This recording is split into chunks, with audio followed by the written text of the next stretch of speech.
여성들이 좀 더 자신의 위치를 규정하는 다양한 사회적 토대에 대해서 그런 인식을 바탕으로 좀 여성 운동을 바라봐야 될 필요성이 있는 것 같습니다.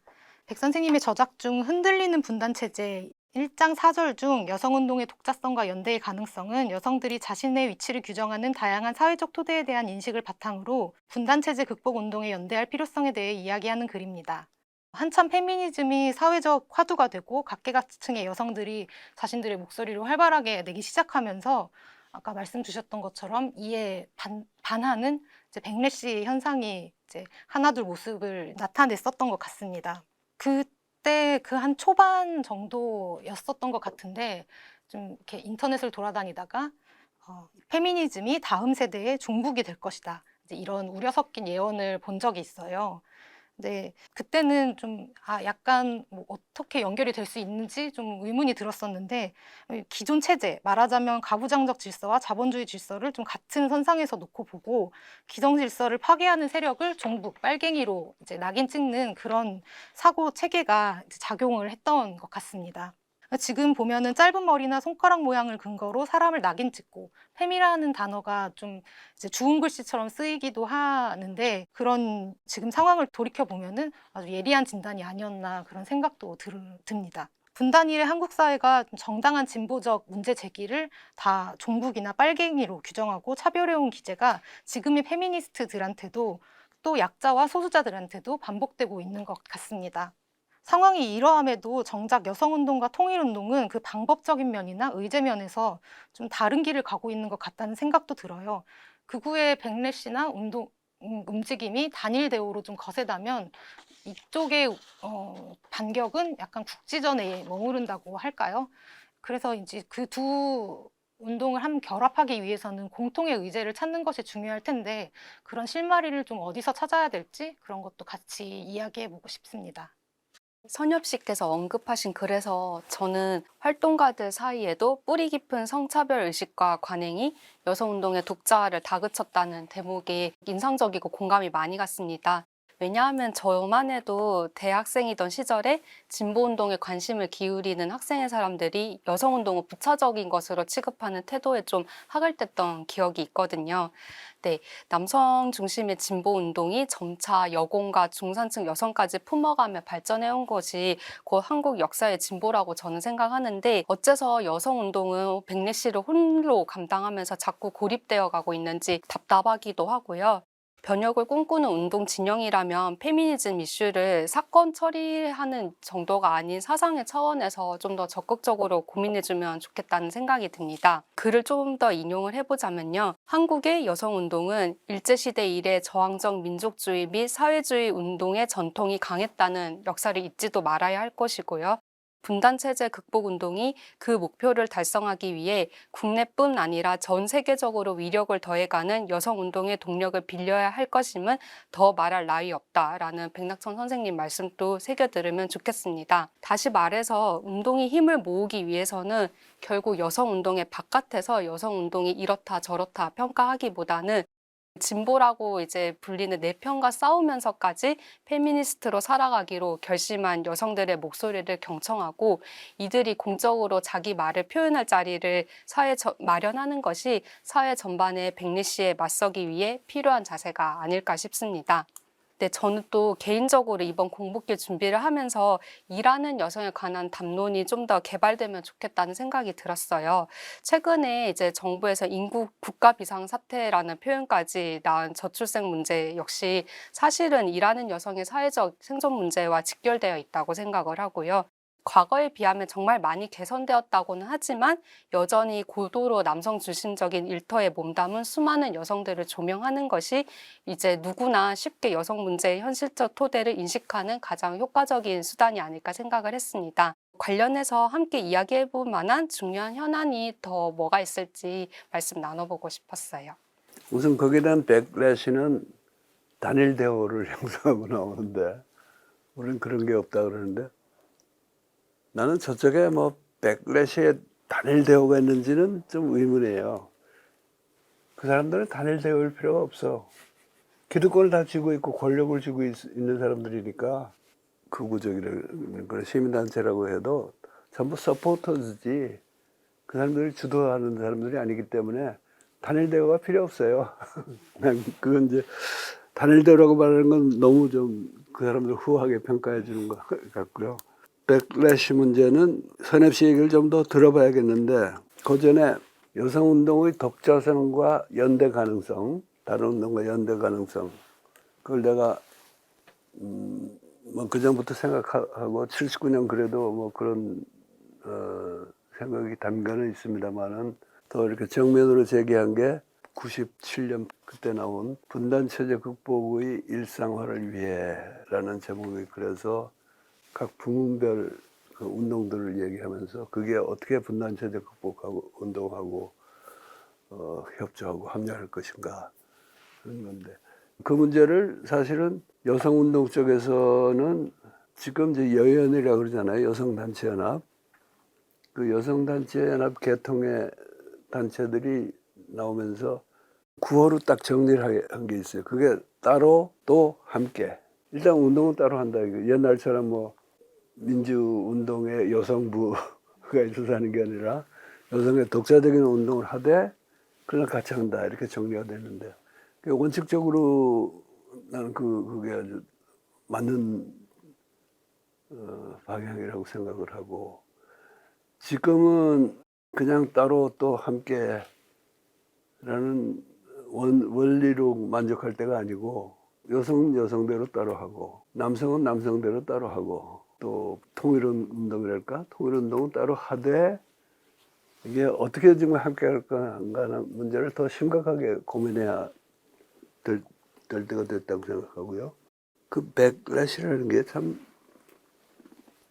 어때요? 그게 우리나라가 유독 심한 나라 아니에요?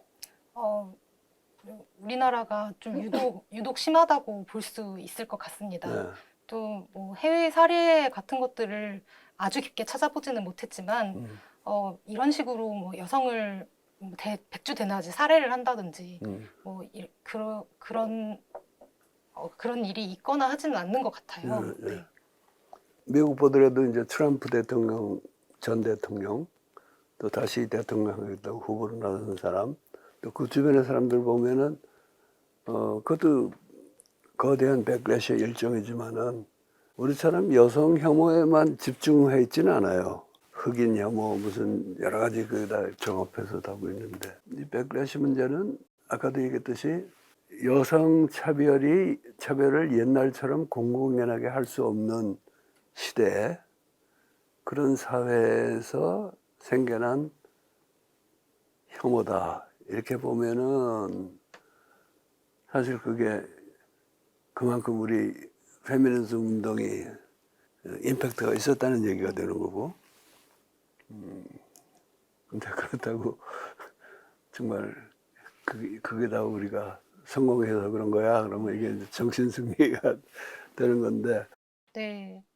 관련해서는 저는 지난 대선 국면도 좀 짚어봐야 될 순간이 아닌가 싶습니다. 당시에 갑자기 여성가족부 폐지라는 공약이 등장했고 젊은 남성들을 중심으로 굉장히 큰 호응을 얻었어요. 그리고 그 호응을 얻은 것뿐만이 아니라 그게 굉장히 유효한 어떤 선거 전략으로 이제 기능을 했었는데, 그것이 무척 인상적인 동시에 지금 사회적인 상황을 포착하는 한 순간이라고 생각을 했습니다. 분단체제가 남긴 유산과 깊은 관련을 맺고 있는 그 기득권 세력이 그것을 유지하기 위해서 젠더라는 새로운 방법을 발명한 것 같아 보였거든요. 그러한 상황 속에서 20, 30대 여성들이 이제 선택했던 길이 자기 자신을 좀 더 약자와 소수자를 좀 더 직접적으로 대변하는 정당을 약간 이제 뒤로 미루고 이제 민주당의 힘을 모았던 것인데요. 이게 분명히 이제 쉽지 않은 결정이었을 텐데, 이것을 저는 이제 분단체제 극복이라는 구체적인 목표에까지 닿지는 않았지만, 이 여성들의 이런 지난 대선에서 보여준 움직임이 어떤 변혁적 중도주의의 맹아라고 볼 수도 있지 않을까, 그런 생각을 합니다. 2년여가 흐른 지금은 그런 이제 결집력이 좀 많이 약해진 것 같기도 한데, 여성들의 지지를 민주당이 좀 더 멀리 견인하지도 못했고, 좀 여성을 이제 호명하는 수사도 조금 부족하지 않았나, 그런 생각을 해봅니다. 그 선엽 씨께서 2022년 대선에서의 여성들의 이제 표심을 변혁적 중도주의의 맹아라고 말씀해 주신 게 되게 좋았어요. 여기서 이쯤에서 변혁적 중도주의 이제 이 영상 시청하시는 분들 다들 아시겠지만 네. 청년 공부비 1편의 첫 번째 영상에 무척 잘 설명이 되어 있어요. 끊임없이 변화하는 현실 속에서 매번 새로운 중도를 찾아 나가는 실천적 태도 그 자체라고 할 수 있겠는데요. 변혁적 중도주의야말로 우리 시대 참 진보라는 백낙천 선생님 말씀이 입각해서 저희도 여성 운동을 해석하는 과정이 꼭 필요해 보입니다. 지난 대선에서 보여준 여성들의 움직임이 변혁적 중도주의의 맹아였는데 이게 좀 더 연결되지 못했다, 내 정당적인 흐름을 연결되지 못했다라는 아쉬움도 저도 공감을 하는데 일단은 좀 그걸 아쉬워하기보다는 세월호 사건과 촛불혁명 이후에 광장의 생활 정치가 드디어 이제 대선이라는 가장 고도화된 제도 정치에도 영향을 미친 그것을 저희가 좀 긍정적으로 보면 어떨까 싶었어요. 네, 즉 시민들의 자발적인 연대가 우리 사회의 중요한 기점마다 면면이 이어졌고 마침내 이것이 여성들의 운동에까지 가닿았다는 점에 주목하면 좀 더 희망적인 미래를 기획할 수 있을 것 같습니다. 앞에서 한국 역사의 진보는 진보운동의 외연이 넓어지는 것과 다르지 않은 것 같다고 제 생각 말씀드린 바가 있는데요. 우리가 윤석열 정부를 극복하고자 하는 운동을 꾀할 때 지난 대선 당시 2030 여성들이 보여준 움직임을 누락하지 않고 변혁적 중도주의의 흐름 안에서 적극적으로 해석하는 게 어떨까 싶어요. 그것이 또다시 도래할 시민들의 거대한 연대를 효과적으로 증폭시키는 든든한 기반이 되리라 생각해 봅니다. 야, 솔직히 나는 두 분이 내 여성 뭐 좌담이라든가 가끔씩 여성 운동에 대해서 한 말을 처음부터 이게 뭐 꼰대가 무슨 소리 하느냐 이렇게 배척하지 않고 읽어주는 것만으로도 고맙겠다 이렇게 생각을 했는데 분단 체제론에 이어서 변혁적 중도주의론까지 말씀해 주시니까 내가 참 격한 감동을 느낍니다. 정씨 얘기했듯이 나는 우리 사회 얘기할 때 보수, 진보 또는 좌파, 우파 이게 큰 의미가 없다고 생각을 해서 그 말 안 써온 지가 오래되는데 그렇다고 변혁적 중도주의가 진보하고 무관한 건 아니에요.